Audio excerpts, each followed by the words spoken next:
Super cool interview today. It's Tran Lawrence, a Taranaki man, a Taranaki Spearo, and it's where I grew up. So, but hey, if you are new here for the first time, welcome to the Noob Spearo podcast. My name is Isaac, aka Shrek, and this is the home of interviews with spearfishing experts, authorities, and characters from around the world.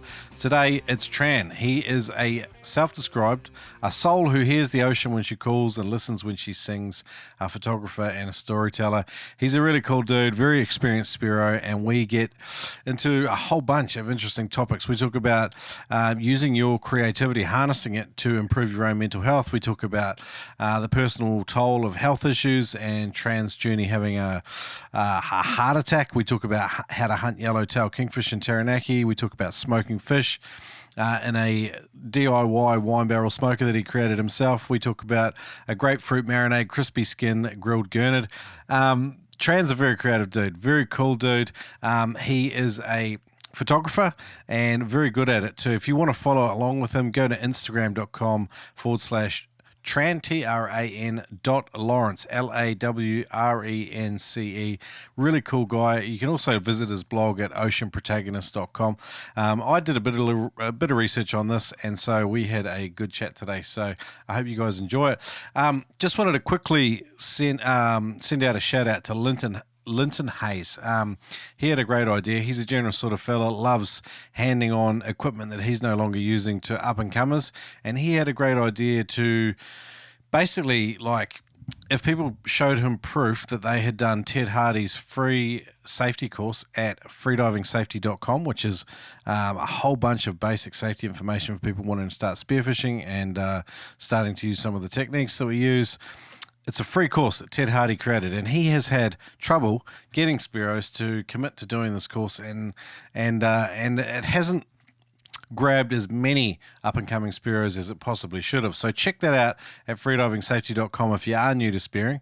But if you're giving equipment away, it's a great idea from Linton to just say, hey, if you show me proof that you've completed Ted Hardy's course, then I will send you some stuff for free. And if you're doing that and you're an experienced guy or an experienced lady, you're wanting to hand equipment on, it might be a good idea for you to check it out. But anyway, let's get into Ocean Protagonist, Tran Lawrence. Again, Taranaki as a place to live and dive is fantastic, apart from the dirty water, but it has definitely got its share of awesome watermen and waterwomen. And yeah, let's get into it. Tran.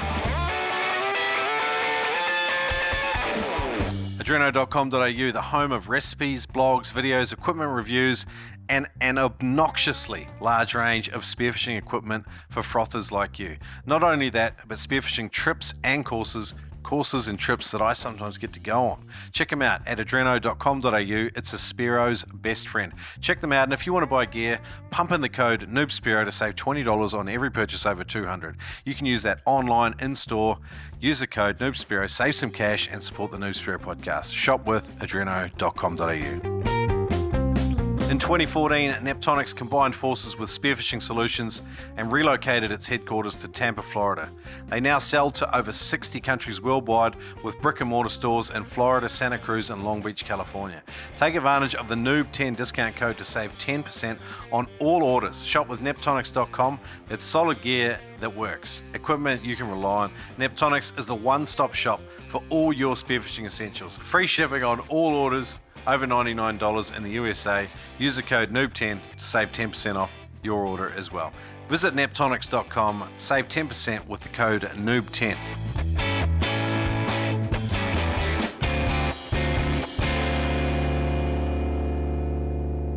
G'day Noob Spearo community. I've got Tran Lawrence on the phone today. He is a man after my own heart. He comes from Taranaki, and he spent a long time in the water. We're going to talk about some controversial stuff, I think, by the sounds of it, Tran, on our warm-up chat, mate.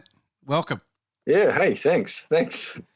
Yeah, I need one of those flash backgrounds like you do. I don't know if you've got a good background, man. Like, I'm having a look at it too. So Ocean Protagonist is kind of where a lot of your work goes. You've got a blog on there and you do a lot of underwater photography, but you've been a firefighter before. Are you still doing that now, or? No, we decided to give a it would have been easy to stay. Would have been easy to stay and do the 65-year thing and be quite happy with that. But I'm someone that likes a lot of challenges. We were a firefighter for almost 15 years. A lot of time was as a volunteer, then moved into the career service. So I think from that perspective, I think we've served our community. We've done a lot of good stuff, and it was time for us to look at something new because with all these amazing institutions and stuff, you do get institutionalized. You'd be happy to sit there and as the firefighters call, in the trough. Everyone's in the trough and happy to sit there till they retire. Whereas I like to travel. I love meeting new people. So are you good mates? Because you're in Taranaki, which is sort of like 3 hours north of Wellington on the west coast. That's kind of where I grew up as well. And so when I saw that there was a photographer getting around, I've been following away on your journey for quite a while. Are you good mates with Nathan there as well? Yeah, Nate and I, we worked at the same station. He was a rural firefighter, and I was sort of like the urban firefighter. And we used to always joke that there was no glory in rural. There was no pretty girls to watch you, and so and your uniform always got dirty. So it was a terrible gig. Why would you want to be a rural firefighter? Whereas if you were an urban firefighter, you get to drive trucks, you get waves, Yeah. You get free coffees, your uniform's nice and clean. Occasionally you might get dirty, but there's always someone taking photos and watching you.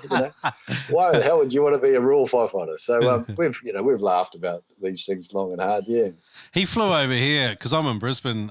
He flew over here when we had a fair few bushfires going on, and actually got to catch up with him. And great guy. So it's pretty cool. Yeah, and that Taranaki lifestyle, that hunting, fishing.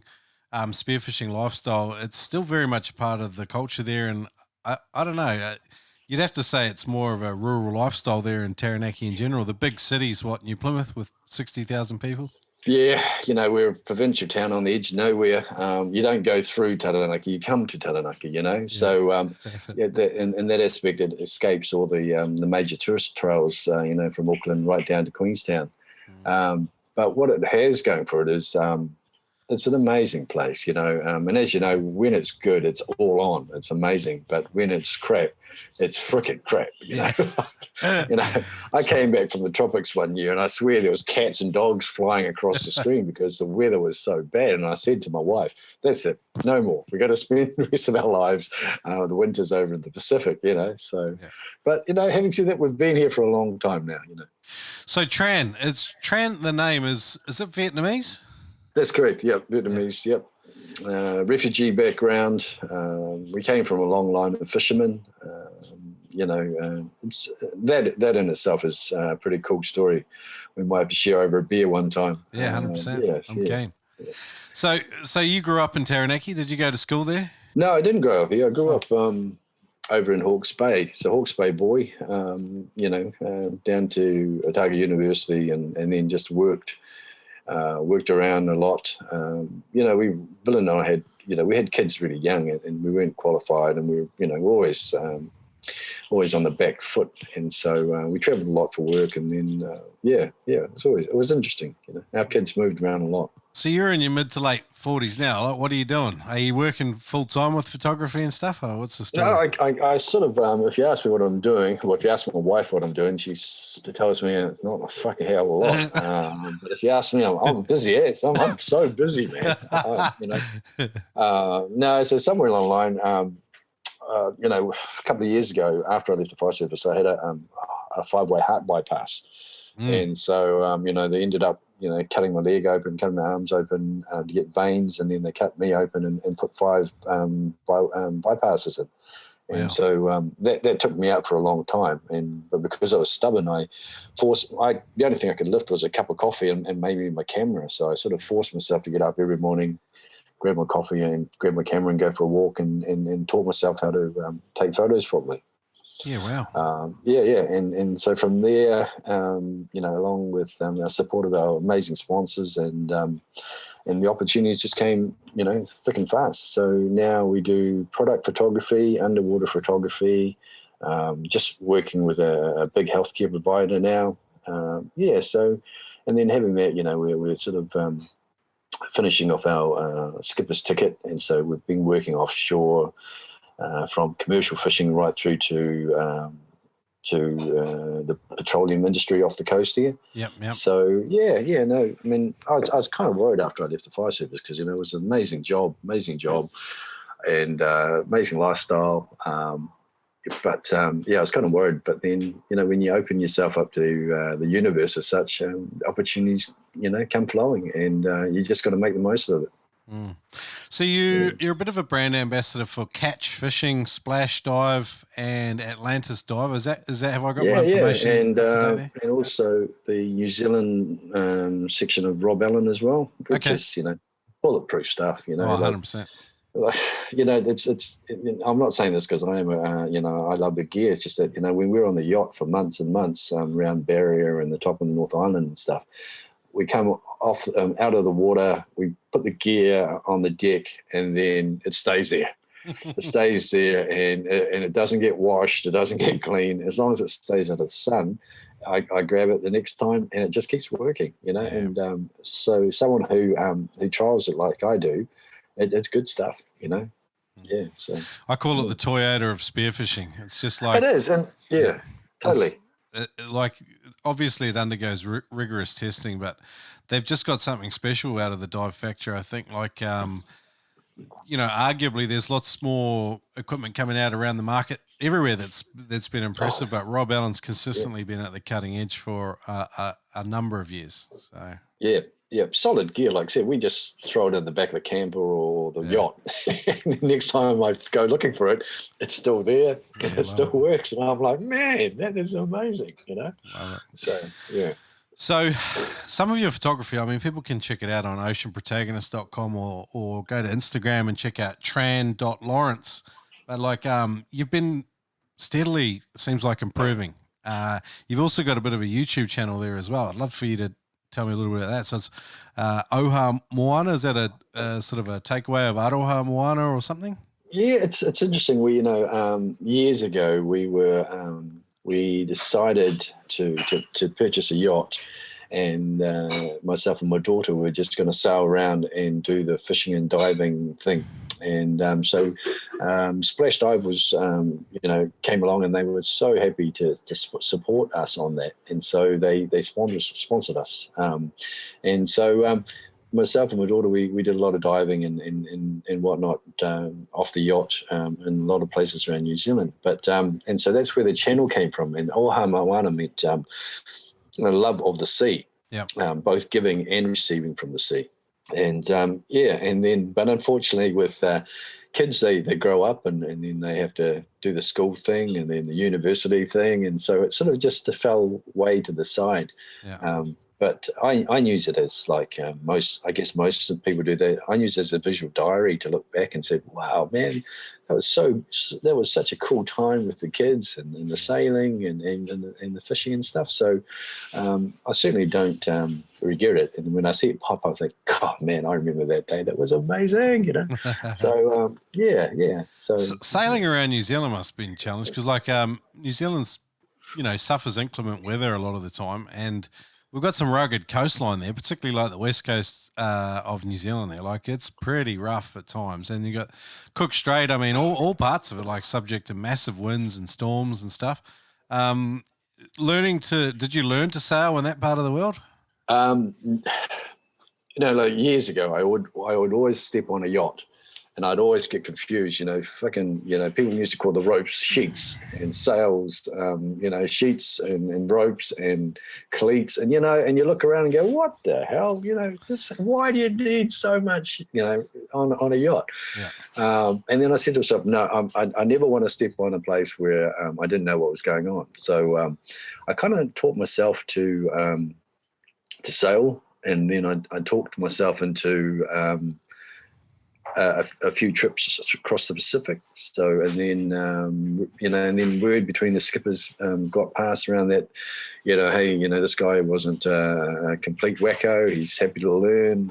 He's competent and blah, blah, blah. And then we just got invitations on delivery crews. And so last few years, we've sailed quite a few yachts across to the Pacific, Tahiti, Fiji, all those places. Yeah. And I suppose that's where my love of the Pacific came through. Everywhere we went was in the Pacific.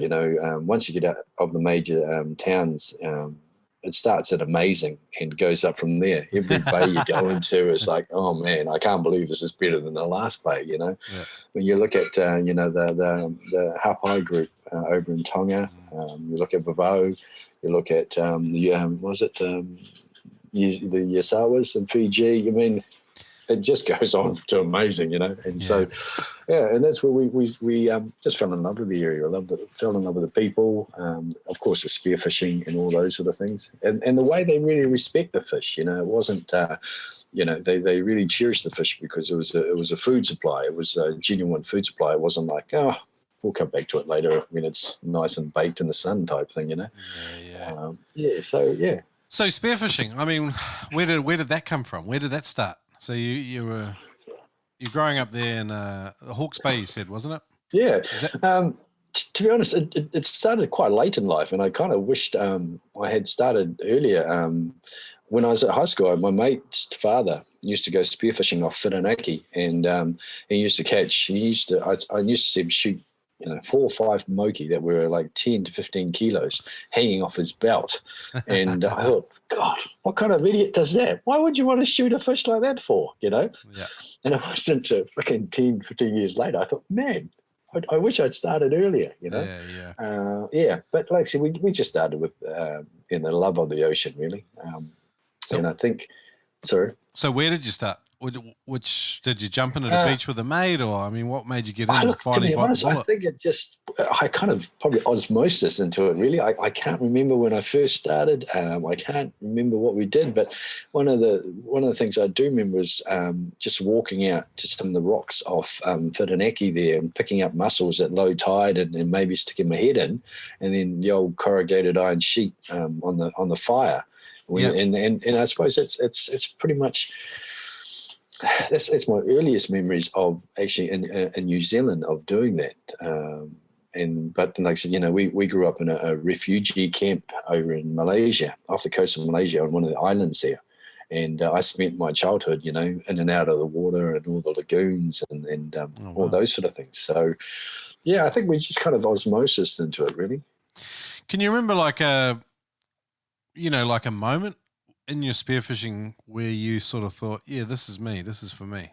To be honest, I think every moment's like that for me. I love it, like from just slipping into from stopping the boat and looking around and going, wow, this is absolutely amazing, to having a laugh, getting your gear on, things you've forgotten, someone's left a wave out behind, someone's left, haven't bought their fins or flippers, it can be a mess some days, but it's all amazing, and then when you get into the water, it's just goes to another level. And I think for me, it's and I think this might be true for a lot of our Spearos, is it's that connection with the sea. In our everyday life, it gets pretty busy, pretty hectic. Like as a firefighter, we've been to some pretty horrific stuff, and and for me personally, I used to crave the sea. Like if I had a really bad night where we attended some really shit jobs, I'd text my wife and tell her that I was going for a surf, or a swim or something, and she would get it. She would instantly know that I needed to get in the water, reconnect, let the sea wash all that grime, that mental grime, that physiological grime away, psychological grime away from attending suicides or car crashes, or it just goes on. And so she knew that it was going to be bad if I went for a surf. She was like, oh, I had a rough night, but after a surf or a swim or something, that connection with the sea, you feel so much better again, and I think as spear fishermen, I think that's what we all crave for. It's not about the amount of fish you catch. It's not the things you kill. It's not things you take. It's that connection with the sea. It's the feel of the ocean and the amazing energy that it's been around for millions of years type thing. Yeah, and so that's for me. Every moment is amazing. Noob, it's good news. Did you know that every pair of penetrator fins receives a protective layer of Kevlar 49 multi-axial reinforcement? You don't even know what that means. It means that it prevents chips and cracking. It means you're going to get longevity out of your fins. And that's exactly what you need when you're spending some dollars on some good fins. Visit penetratorfins.com, get yourself a pair of reinforced super tough fins with beyond industry warranty at penetratorfins.com. Use the code Spearo to save $25 on any pair of penetrator blades. That's right, use the code Spearo to save $25 on any pair of blades at penetratorfins.com.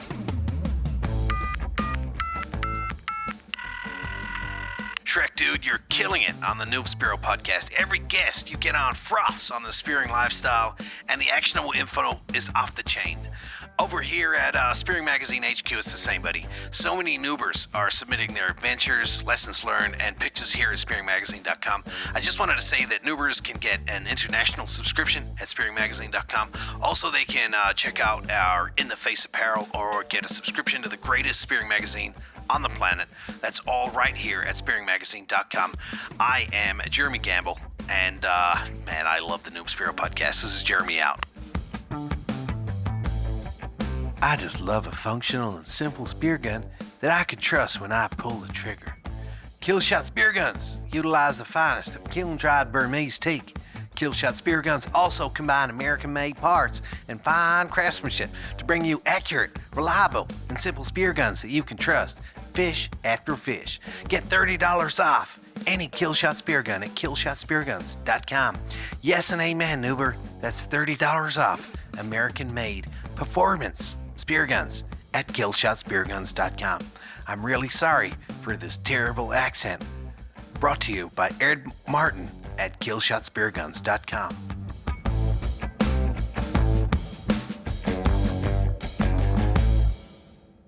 So, like, one thing that comes through in some of your photography is those iconic scenes off Back Beach and the Sugarloaf Islands there, Paratutu and some of the other ones there.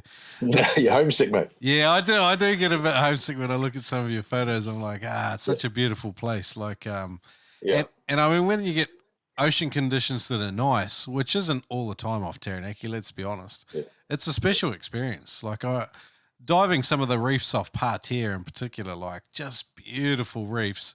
So hard to get in when the water's clean, though. Oh, and that's what makes this place special. You know, a lot of people come here and they see the coast of shit and then they see the waves and swell and whatnot, and they just get put off by it. But for those who live here, you know, there's these amazing windows right through the year, you know, from midwinter dives to, you know, our summers. I mean, for the last 2 weeks, it's been crystal clear out there. The viz has been amazing. I mean, you would have seen everyone posting great photos of you know, catches and stuff. So it's what they say, you know, when it's good, it's good. When it's bad, it's bad. So, yeah. You've got a bit of an article up on oceanprotagonist.com about catching kingies. From what I sort of got into there, you're saying a lot of it comes down to finding structure with your electronics and paying attention to sort of what's happening on the sounder. Is that right?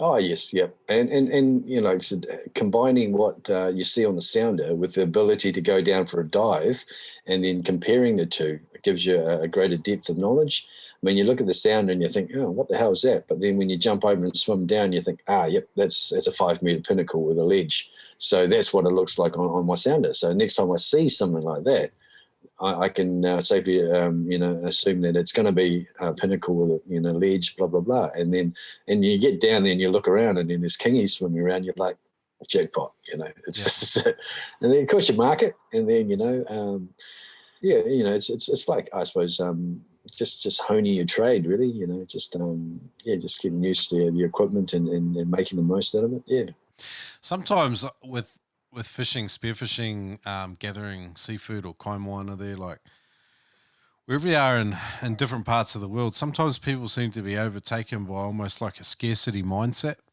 where they just like, they get their 2 days at the ocean every year or holidays or whatever it is, and then they seem to want to go in and just take as much as they can.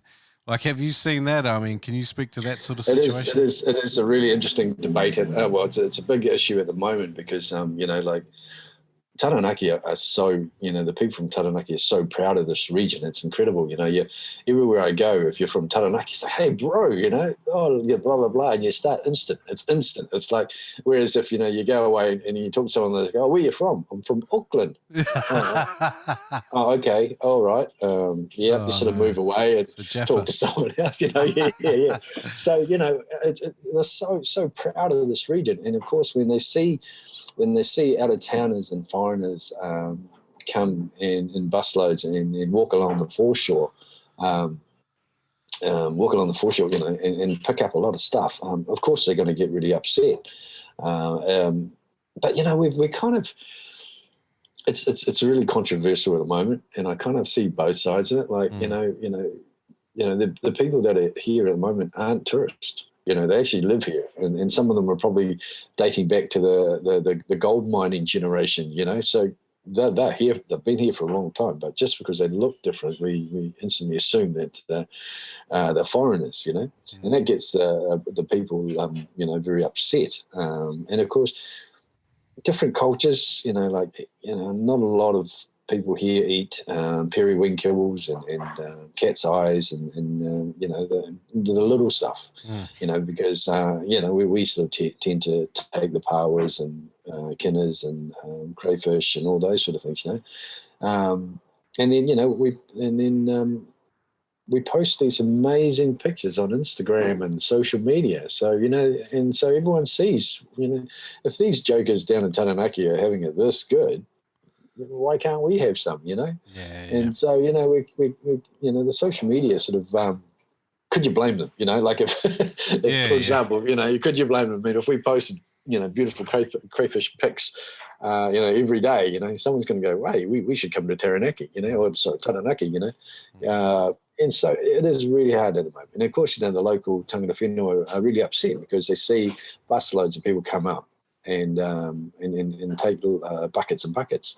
And what you're saying is an interesting point too, because I mean the locals will go down and they've got access to the beach 365 days of the year, and then but these people from out of town, they might be here for a week, and so if you actually even out what the take is, it's not that it's not that big. Yeah. If you see where it coming from in that way. We see it everywhere in sort of life. Like it's a bit of human nature. Like even at the supermarkets here at the moment, there's some supply chain issues with, just the amount of people that are off work because of COVID and stuff. So we're getting like, shortages of meat and toilet paper and stuff, and people just take as much as they can. And it's like it's just that scarcity mentality. Like, oh, if I don't take it, someone else will. So I'm just going to take everything I can. And it's kind of like a bit short-sighted and a bit silly, really. Yeah. It's funny because our family we eat a lot of fish. Yep. And a lot of it's all fish caught or spearfished, but we don't actually eat a lot of crayfish and pawas and all that. A lot of that we either give away as thank yous or birthday presents. Really, they make great birthday presents. You whack them in a paper bag and you drop one off and happy birthday, mate, and they're over the moon. Yeah. And so for me. It's not about the takes, and as you can see from our video clips and stuff, we've seen some pretty plentiful, bountiful locations right through New Zealand, and if we were to take our limit every time we went, it'd be absurd. Why would you do that? There was no reason to. 100%. Hey, Tran, have you introduced many people to spearfishing, like as a lifestyle? Heaps. Yeah. I was just thinking about today because I've got a mate who's pushing 62, never been snorkeling, but he sees me throw a couple of crayfish on the deck and he's all excited, he's like, I'm 62, I want a bit of this, and so we just got him a lovely new Rob Allen wetsuit, some flippers, and we're going to see if we can get organised to just go out for a snorkel. Yep. So he can, it's the usual thing. You go for a snorkel, his mask will fog up. He probably won't see anything, but if he survives that trial of fire, then he'd fall in love with it. Do you think that's the sort of the? Do you ever get him in the swimming pool first, or do you believe in the sort of the trial by fire? Yeah, I don't use, I have to admit, I don't train, I don't use the swimming pool.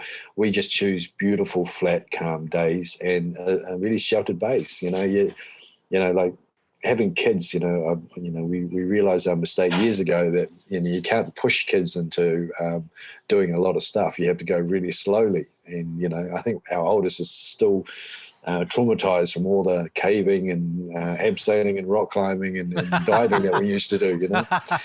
Seriously, we had we did North and South Magazine did an article on us many years ago, and they quoted my eldest daughter saying we were so poor we had to go rock climbing and kayaking for entertainment.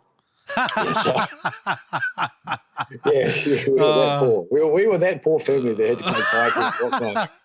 So and I kind of never forgot that, and so her life would have been, her life probably would have been amazing, but also very scary because mum and dad, used to go tramping in the snow and kayak the Wanganui River and all those sort of things. So yeah.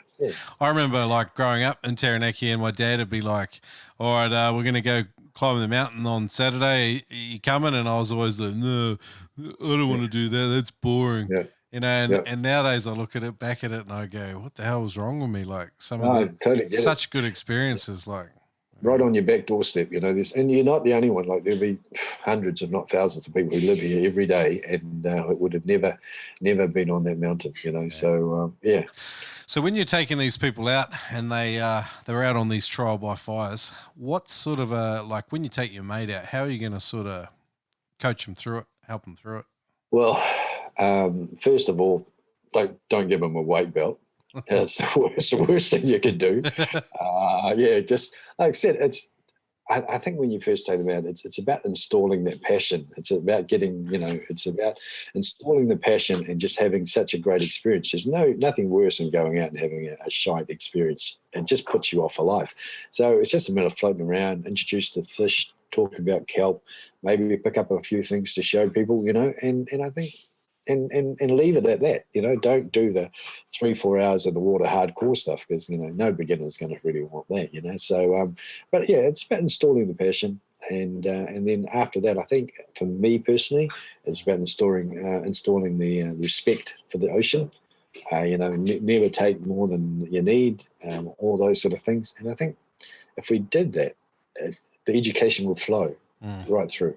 And going back to what we were talking about before about foreigners coming down and taking a lot from the shores, you're going down and having fisticuffs with them is not going to really be that beneficial. But if we start the education side of things and saying, hey, bro, this is our, this is our beach, this is our area, you're fine to come and have a look and share some food with us, but there's no point you taking 20 litres, a 20-litre bucket of cat's eyes home, that type of thing, Yeah, it's cool. I like it.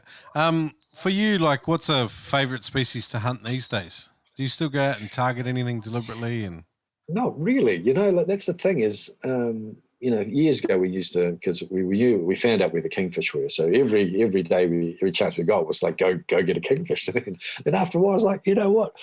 I'm kind of sick of kingfish now. Yeah. Every time you shoot one, it's like 2 weeks worth of food, So, no, to be honest, we go out expecting very little now. And I'm always pleasantly surprised what we find or what comes our way. For example, a couple of weeks ago, we were in the Mercury Islands off Coromandel there, and we were in a bay that had probably so many boats. You could walk from boat to boat and, without getting your feet wet, that type of thing. And a mate said, look, go find some scallops. So I went and had a look. There was no scallops. It was completely,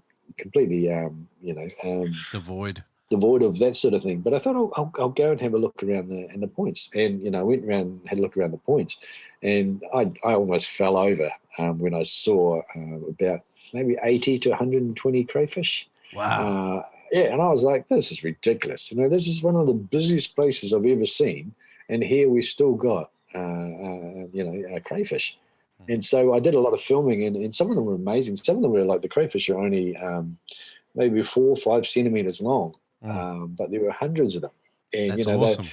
you don't usually see that because they usually, snap at hors d'oeuvres. That's kind of say, yeah, the snappers line up for those guys. So you don't actually see them. So to be able to see that, it was like, wow, I've got it on film. I haven't loaded it up yet, but to be able to see these little crayfish surviving in an area that was just completely, overpopulated was pretty amazing actually. And so, I was definitely not expecting that. As an older Spearo, like someone who's been around a little while, do you find your conservation mindset becoming more and more prevalent? And do you sort of reflect on some of the things you've done? And how has your views, how have they changed, I guess, is what I'm trying to ask.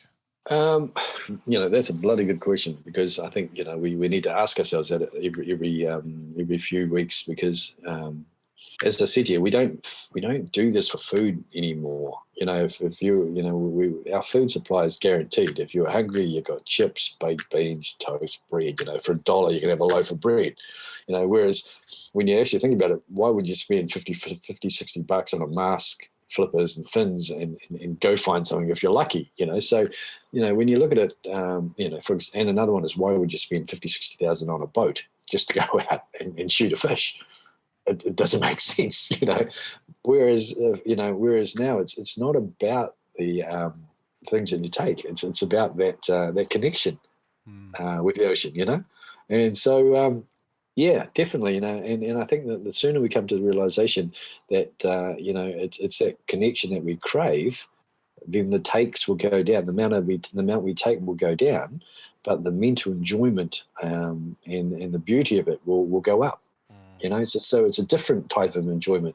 I mean, how many of us actually, sit on the back of a boat or on a rock and just put our feet in the water and just sit there and enjoy it? It's that simple. And, I probably do that every single time.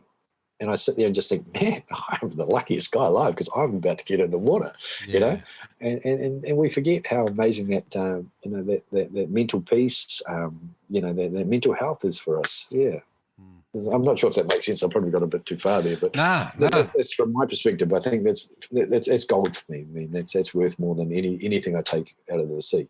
No, I think that's what I always try and tap into is that slowly earned knowledge and wisdom that Spearos get after spending so much time on the water.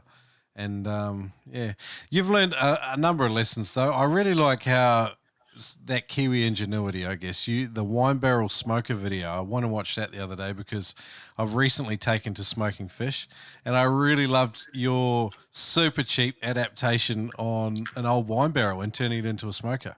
Oh, gold. I mean, that wine barrel has, because when you go and buy a metal smoker, you might get a season out of it. You might get, maybe if you're lucky, it burns to rust. It rusts, it burns, and then you've got a whole lot of silt and a whole lot of stuff dropping on your food and stuff. Whereas the wine barrel, I think, cost me, about $40 at the time, and it's been there for maybe 12, 15 years now, and it's still there.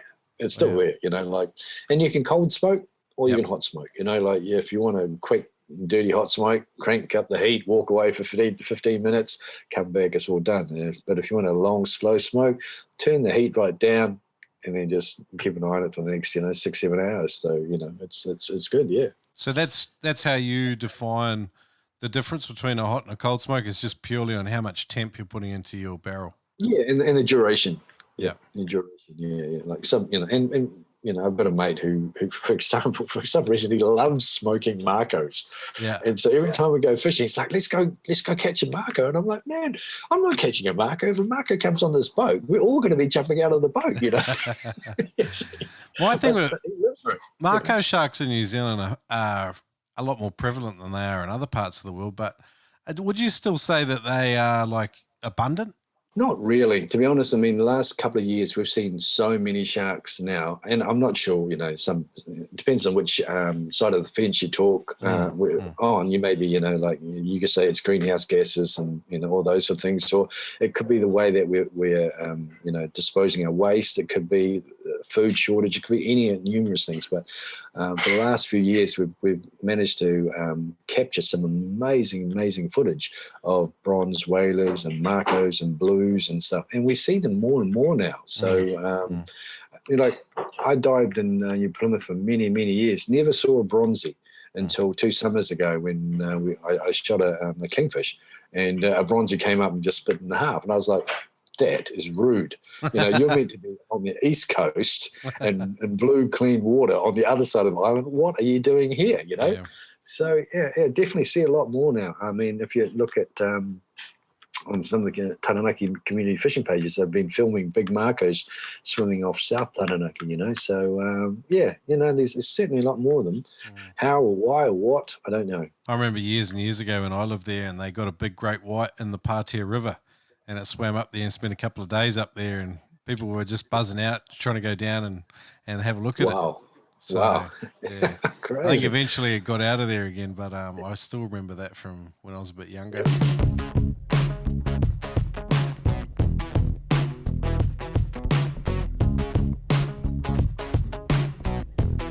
The Fishing Trips app allows you to find new people who are interested in going spearfishing, so you can go for a trip together. It's a great way to make friends and get some extra trips. If you are looking to get out on boats, if you're in an isolated part of the area where you don't have a spearfishing club and you still want to find a dive buddy and dive safer and smarter, download the Fishing Trips app. It's available on iOS or Android. Download it today. The Fishing Trips app will help you connect with your next best spearfishing buddy. Fishing Trips app.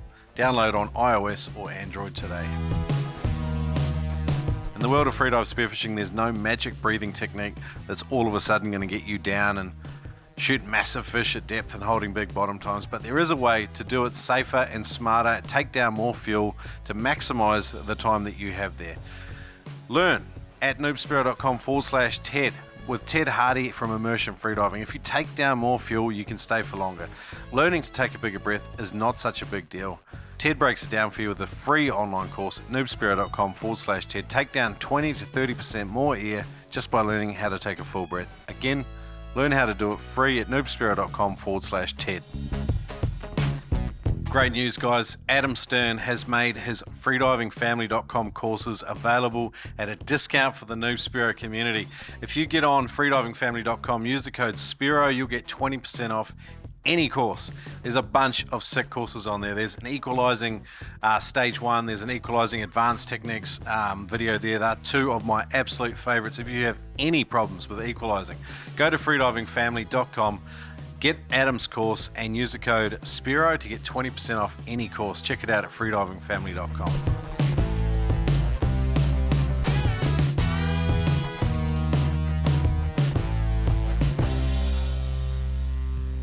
Man, you love to cook, and one of the dishes I was looking at was a grapefruit marinade, crispy skin grilled gurnard. You said it's probably one of the easiest things you can cook in the world. I'd love for you to walk me through how to make that. Yeah, it's interesting because like being Vietnamese, we love our fish and we love our cooking, but living around here with Taranaki farmers who don't eat anything unless it's filleted, deboned, cooked, and landed on a plate. It can be quite trying some days, and like a lot of the goodness in fish is in the skin, and whereas here in New Zealand, first thing we do is catch it, fillet it, throw the carcass away, whereas the rest of the world, there's no such thing as filleting. If you fillet someone, they'd slap you in the rest of the world. Why are you wasting my fish? You fillet in the islands, they would look at you and probably, deport you from sacrilege. Yeah. But in New Zealand, unless it's filleted, I have to admit, it is a convenience factor. Filleting is about convenience. Unless it's filleted, a lot of people, there's lots of times where I've tried to give fish away, and the first thing they ask me is it filleted, mate? And I'm like, no. Oh, no, I don't want it then. So, What?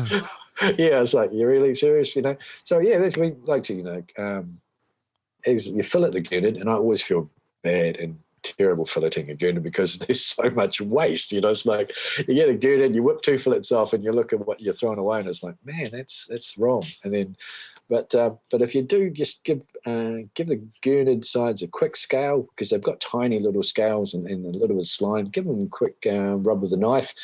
Give them a fillet, and then basically just lay them down, meat side down in a tray, and then just pour a little bit of orange juice in and sprinkle the top with some rock salt, and then just throw it under the grill. And it's amazing. It's quick and easy. The skin crispies up like chips. It's so crispy. It's Ooh. amazing, and the citrus gets into the meat of the gurnard, and it's amazing. It's so simple. It's a no-brainer.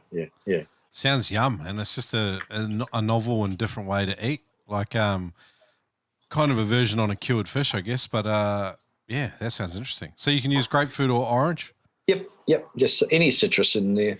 It's nice and easy, like I said. And to be honest, once you do that and the skin crispies up with the rock salt and the pepper, delicious. First thing you do is peel the skin off and eat it. Like, if I did it, I guarantee 99% of everyone that's eaten it, first thing they do is peel the skin off and eat it and just go, wow, the skin's amazing.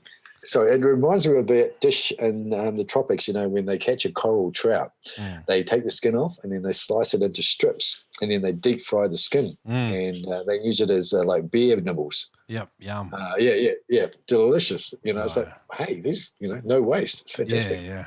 I think there's a couple of cool groups in New Zealand that are helping Kiwis get out of because I think this is every country, like a lot of westernized countries, we're just uncomfortable with using more of the animal, whether it's on land or in the sea. But like there's that Free Fish Heads group in New Zealand on social media. They've been connecting people that just want to knock the fillets off with everyone else, because a lot of people make awesome stocks and stuff with the frames. Yeah, exactly. To be honest, I think, it's that convenience thing. We live in a world that we want everything to be convenient, and fish, unfortunately, aren't that convenient, because they got scales, they got spikes, and they're a freaking pain in the backside to process, so people like to, so that's a convenience factor, that's plain and simple. And then people moan that it's $50 a kilo. It's like, don't complain to me about the fillets being $50 a kilo. If you're complaining, you should go catch your own fish and eat the whole damn fish. Yeah. We're seeing more of these restaurants now where people are more involved in the process of cooking and preparing the food. I'd like to see that with some fish, because I think A, more of the fish will get used, and B, maybe more of the local, more sustainable type species will get used, rather than just importing, whatever fish it is from whatever country because it's popular. Yes. Like, I totally agree. In New Zealand, we import basa for our fish and chips now from Vietnam, and I've seen where basa grow, and I'm telling you now, you don't want to import basa. Yeah. So, whereas it's kind of like, you're serious? We live on a beautiful island surrounded by fish, but we have to import basa from Vietnam as fish and chips. It's like, where does that make sense? We used to eat a lot of flake, and that was mostly basking sharks, as far as I'm aware, which were like in huge numbers and are like a really well-fished sort of resource.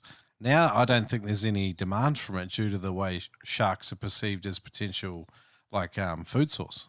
Yeah, it's interesting. It used to be shark and tatty. Shark and tatty was standard. It was cheap, easy feed. But now, I was down off Stewart Island, down Bluff, commercial fishing down there, and taking photos of some amazing sea life out there. And a piece of blue cod down there was $9.10 for a piece of blue cod. And I'm like, there's heaps of them just right on your doorstep, but they were $9.10, and that's the most expensive fish I've ever seen in New Zealand. Yeah. So makes you think, doesn't it? There's some really cool organisations and individuals going out and hand catching fish or spearing individual fish at the request of patrons and restaurant customers, and I think that's amazing. I mean, geez, I'd love to. I think there's an outfit called Gravity Fishing that does that down the coast, down Bluff. Okay. I think they'll be amazing for you to do a podcast with men. Just their philosophies on everything, and I think that'd be amazing. I'd love to spend some time just as a camera crew to document the process on which the restaurant requests fish, and then go out on the boat, hunt the fish, gather the fish, and then it goes back, and then having it cooked and then presented to the people that are who really value it, because they're paying top dollar for fish that aren't commercially hammered, if that makes sense. Yeah, 100%. Yeah, it's really cool. Do you enjoy the process of hunting fish, like some of the more cagier, like harder to hunt fish? Definitely, part of that's it's the hunter gatherer in all of us. We that's why we take spear guns. It's very hard to resist. And as I said to you, I was over in the Mercs, the Great Mercury Islands a couple of weeks ago, and I jumped off the boat, and my mate said, "Oh, I love some kinners. Can you go with kinners?" I said, "Yeah, not a problem." And I thought, I'll take my spear gun. And then I said to him, "Look, do you guys eat kingfish?" And they said, no, we don't eat kingfish. I said, "Oh, that's cool. I won't bother shooting any kingfish." So first thing I jumped in the water, I'm surrounded by kingfish. And I'm like, "You're serious?" And these are all like 15, 20 kilos. So I'm like, I worked that out. That's going to take us probably a week to eat. Yep. And being on a boat, the fridge is tiny, blah, blah, blah. So it was a huge self-control thing not to shoot one for social media or anything like that. It was like, we don't need it. I'll just go get the kinners. Yeah. So I was like, So yeah, no, definitely the hunter instinct is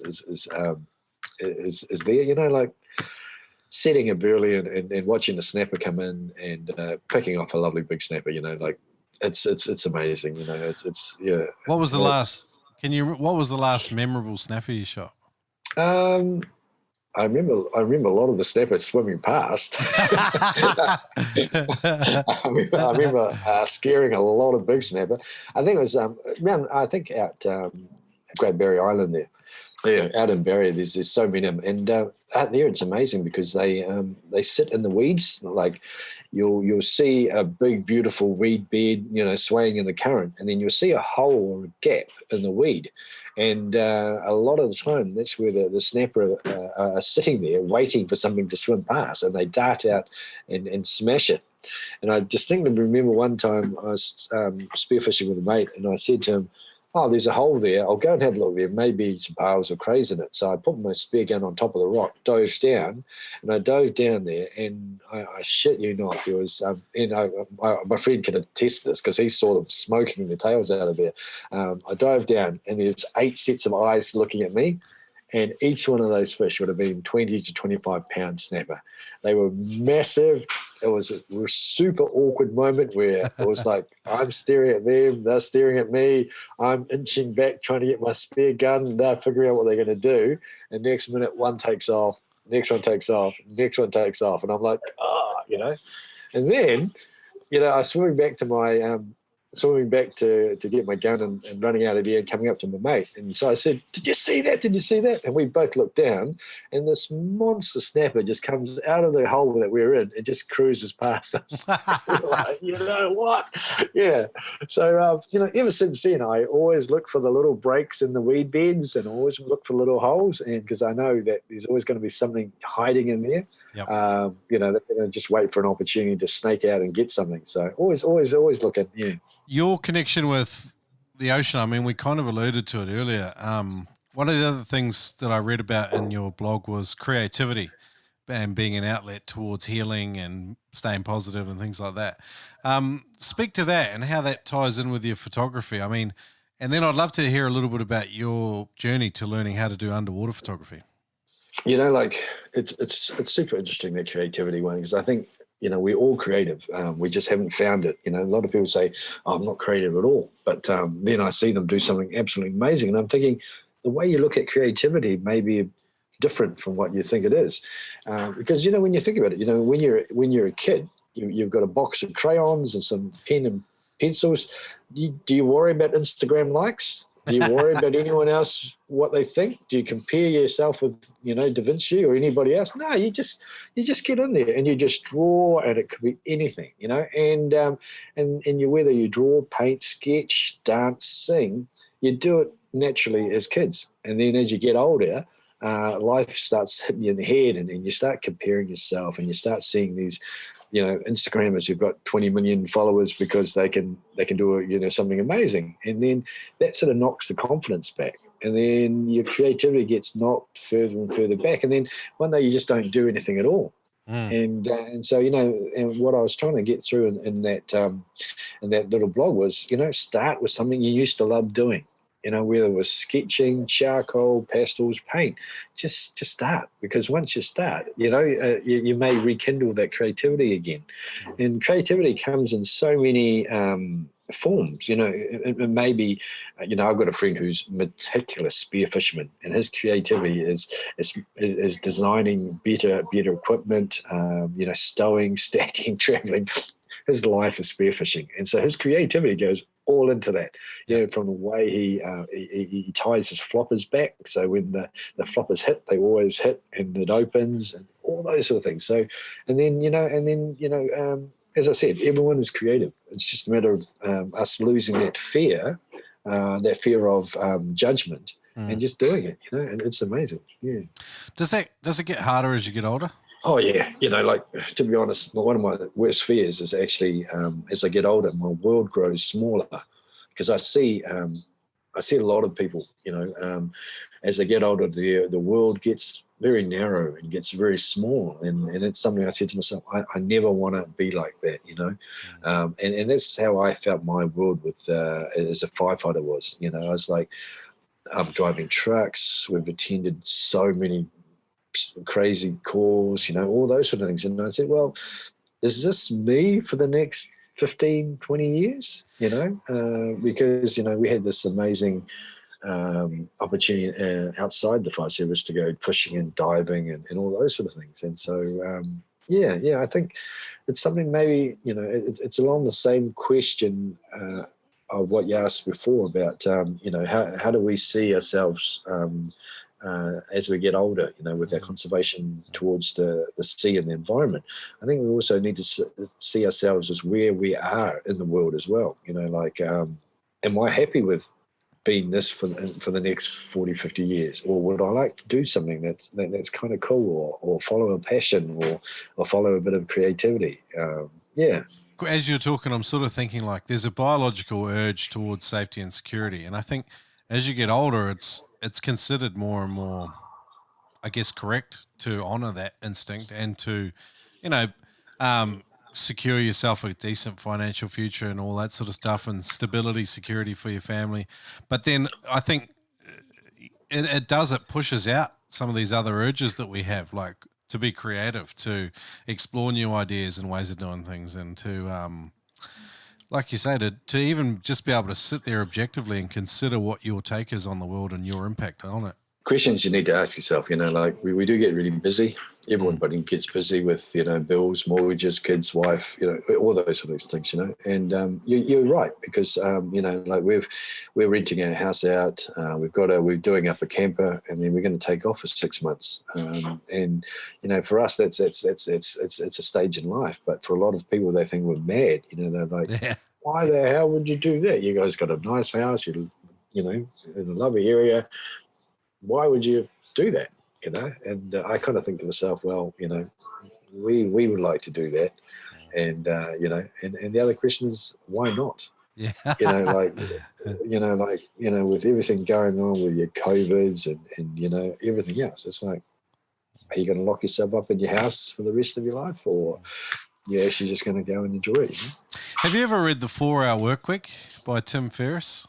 I have heard of it, but no, I haven't. Oh. Yeah, no, I haven't. It's an interesting idea, and it parallels with some of our conversation today. Like, I think for me, one thing I got out of it was this idea of like that old American dream of like, working till you're 60 or 65 and then retiring, and, like going around in a camper van or whatever for the rest of your life with, what's left of your health and all the rest of it. Like that's kind of dreams going these days. And in this book, he just challenges a lot of orthodoxy that we have in our lives and some of the logic and wisdom that we think that we live by. And one of the things he talks about is these mini vacations, which is basically just like taking 6 months and going in a camper van and doing a bit of a travel, not putting it off until you're old and sick and, can't enjoy it as much. So it's cool. I was just thinking. Oh, totally. Look, I mean, I don't know how everyone else feels about this, but I'd love to think that we get another shot at this. I'd love to think we get another shot at this and maybe do all the things that we didn't get right, but I doubt it. So you might as well make the most of what you got now. Big questions today, big philosophical ones. Yeah, it's just, having said that, like, I think the biggest question is why not? why not? And if I could, like as a parent, three daughters, if I could ever pass on something to them, it would always be lose the fear. Don't be afraid. Make the most out of it. Because there's a lot of things to be afraid these days. So it's like, just lose the fear. Once you drop that, the world will open for you.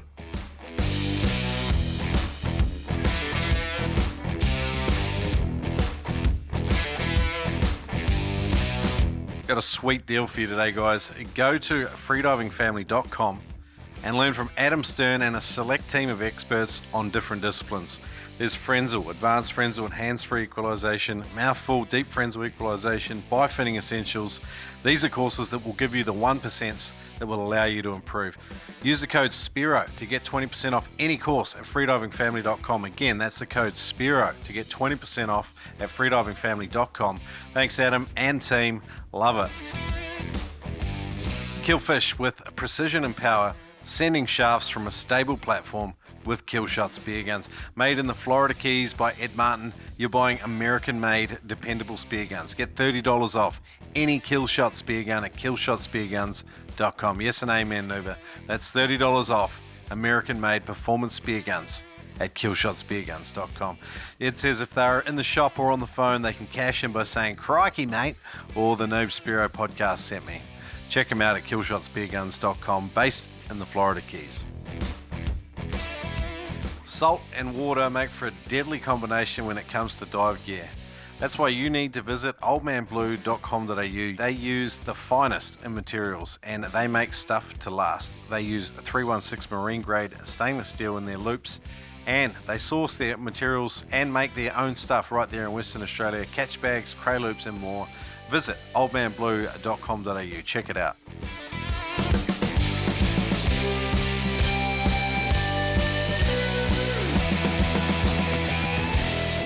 So your photography is another expression of this in my mind, Tran. Getting infinitely practical for a sec here with photography. How would you, if someone says, "Oh, hey, Tran, I love your photography. I'm going to go grab a camera tomorrow and start doing this because I think I can do the same thing that you do." How would you advise them to start? Maybe given, they've got a certain budget constraints. Oh, good question. I'd just say start. Where's your phone? Where's your camera on your phone? Let me have a look at your camera on your phone. And because everyone these days can afford a phone. Yep. Every phone's got a camera. So you instantly got a medium to creativity. And I think, start with your phone. And there's some amazing photos I've taken with just my phone because I'm usually covered in muck. I've got a wetsuit on. I can't get access to my good cameras. And sometimes all you've got is your phone. And so in that aspect, you've instantly got a creativity medium there. And also, try not to compare yourself with other photographers, because I know I'd break down and cry if I compared myself with some other amazing photographers because they are absolutely amazing. So, and that's the worst thing you can do is to compare yourself with other photographers. And I'll tell you what, the other really bad thing to do is don't join a Facebook group that's with photographers in it, because photographers are some of the most funny people I've ever met. Because it's photography is like a painting. It really is, depending on the viewer. My other one is find something that you love. Like I love being underwater and I love being in amongst it all, and I love the fish life and the colours and everything. So for me, that is actually not work. So when I jump in the water, it's like, this is not work. This is so far from work. It's not funny, but So just find something, and there's Instagrammers out there and people who make a lot of money just taking photos off their phones. So like I said, you don't need a huge amount of money to get started. Cool. Yeah. All right. What about scary stuff, Tran? Have you ever had anything really scary happen to you out spearfishing, and if so, what did you learn from it? Oh, mate, life has been pretty scary. That's why I think, well, having a heart attack sounds pretty scary. A five-way heart bypass. That tops most things. Yeah. Yeah, it's a really good question because I looked at that and I saw that question. I saw that question on your PDF there, and I thought that is a really hard question. Like I can't think. I mean, I've been in some pretty crazy situations. From getting stuck in a wreck off the coast of at Minerva Reef, which is like 300 nautical miles south of Tonga. It's just one of those pit stops where all the yachties go over. Mate, if someone said to you, hey, let's go to Minerva Reef, you should be there with bells on. Yeah. It is the most amazing location, clean water, tropical fish, painted crays by the thousands. It's spectacular. Reef sharks, you name it, it's amazing there. And I mean, that's literally in the middle of nowhere. I mean, we dove into a cave and we couldn't turn around because our fins were too long. And so, ended up running out of air and taking my fins off and then trying to swim out without, with holding fins and stuff, that type of thing. That's on scuba. No, this is free diving. Yeah, so wow. long fins, poking around, and then realise, hey, I actually can't turn around here because my fins and I are too long. So ended up kicking my fins off, and then back crawling, and then grabbing my fin. Yeah, it was and sure enough, that was a bit of that gave me some food for thought and lessons learned. But not really. I couldn't put my finger on one amazing event or anything. It's all been amazing, really. Yeah. So. Awesome. Yeah. Oh, good. Well, let's head on out with a faster round of questions. This is Spearo Q&A. You ready to rock? Oh, mate. Yeah. All right. All right. What is the single best piece of advice you've ever been given for spearfishing? Slow down. Really enjoy the moment. Don't think you're going to go out there and nail big, amazing fish. Just slow down. You got plenty of time. Okay. Who has been the most influential person or people in your spearfishing journey? Hard question. I never knew the big names. I never knew the famous people. I just went out there and just sort of did my own thing. And so no amazing role models, even though I'd love to meet some of them. No, I never had the chance. If you had to start all over again, what would you do differently? Earlier. Get in earlier. And get those connections in place, get those amazing connections in place with the fellow divers, and just get out there and enjoy it. Yeah. Have you had any resources that have helped you improve your spearfishing? Having a couple of sponsors really helps. As I said, we had kids early, and so we were always on the back foot. And never had the right gear, never had the right equipment. And then when our sponsors came through, it was like Christmas every day of the year. Yeah. It was like, wow, I'm not freezing my ass off anymore. I can actually stay in the water, So, definitely. Yeah. So just quickly rattle off who they are again. So you got Splash Spearfishing. So Splash Dive, and they represent Rob Allen, New Zealand, Epsilon, and heaps of other amazing brands. And then also been working with Ocean Hunter in New Zealand here, Mike from Ocean Hunter. Been really, really nice to interact with them, and super groovy crew. And then also Catch Fishing, John Donald and Grant Biddle there. Amazing. Not just because they're an endless supply of really cool gear, is that they're actually amazing people. They're actually really genuine people. And that was probably what attracted me to them in the first place. It was like, you guys are actually really cool, so that was really neat. It's easy to work with cool people, isn't it? And sometimes there's other types of people that you couldn't be paid enough money to work with. So it's great to be having good people in your corner. So yeah, totally, mate. Totally get that one. Yeah. Awesome. Well, last question, Tran. What does the spearfishing experience mean to you in one sentence or less? A way of life and a journey through this world. Fantastic. I love it. It's consistent with your Instagram handle there. It says, a soul who hears the ocean when she calls and listens when she sings, a photographer, a storyteller. Very much enjoyed hearing your story, Tran. It's been a little bit of time in the making, so I really appreciate you jumping on and having a chat with me and sharing your story with our community. Awesome. Hey, thanks so much for the invite, mate. And you're a great host. Hopefully that wasn't a whole lot of dribble there. Mate, it's only the dribble I like. So it's all good. People can come and find you today. If they go to noobspearo.com/Tran, Tran, I'll have Tran's website linked up, which is oceanprotagonist.com. His Instagram is tran.lawrence, Lawrence. Is there anywhere else people can come and connect with you, Tran? Oh God, no! Don't.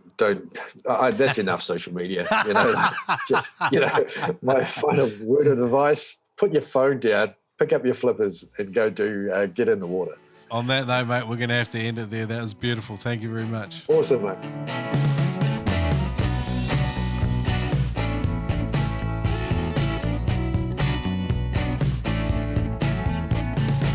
Hey guys, Tran Lawrence. I hope you really enjoyed that. Again, if you want to check him out, I'd encourage you to go to his Instagram, which is tran.lawrence on Instagram. Tran Lawrence on Instagram. He's also at oceanprotagonist.com. He's got his own YouTube channel as well, as we discussed in the show. If you want to go to today's show notes, go to noobspearo.com/Tran, Tran, and we'll have a bunch of this stuff linked up in today's show notes. Hey guys, I'm super excited about next week. It's Forrest Galante. This guy's been a TV personality in his own right and done a lot of the things that many of us aspire to, making a living, doing stuff that he's passionate about and absolutely loves. Very cool chat. I really enjoyed chatting with Forrest. Come back in only 1 week. We've got an accelerated schedule for the month of March, and I'm excited to bring you a bunch of really, really cool interviews with a bunch of really, really cool people. Forrest Galante is going to hit that off for us. First interview of the month, first cab off the rank. Guys, if you're loving the podcast, join 50 other patrons at patreon.com/Noob Spearo and consider basically sponsoring the podcast on an episode by episode basis, and your support will be much appreciated. Again, if you want to leave a review for the podcast, by all means do so. Spotify now have a review section on there. Apple Podcasts, always welcome. Criticism's always welcome too. You're always welcome to email shrek@noobspearo.com if you want to shout out, tell me something, tell us how the show's going, could be improved. It's always welcome. And thanks for all the encouragement and telling your mates about the show. That's it for me today, guys.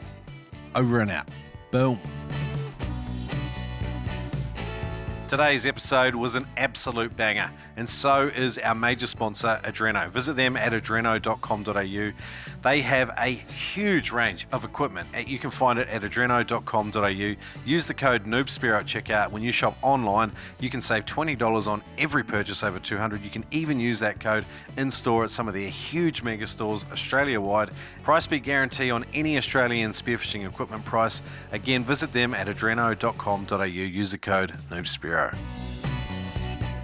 The Noob Spearo podcast is incredibly proud to be partnering with Neptonics.com. It's solid gear that works, equipment you can rely on. It's the very best in spearing gear from around the planet. Neptonics is also the one-stop shop for all your spearfishing gear, particularly in the US. They got free shipping on all orders over $99 in the US. Furthermore, you can use the code NOOB10 to save 10% off on your entire shopping basket at Neptonics.com. Use the code NoobSpearo at Neptonics.com.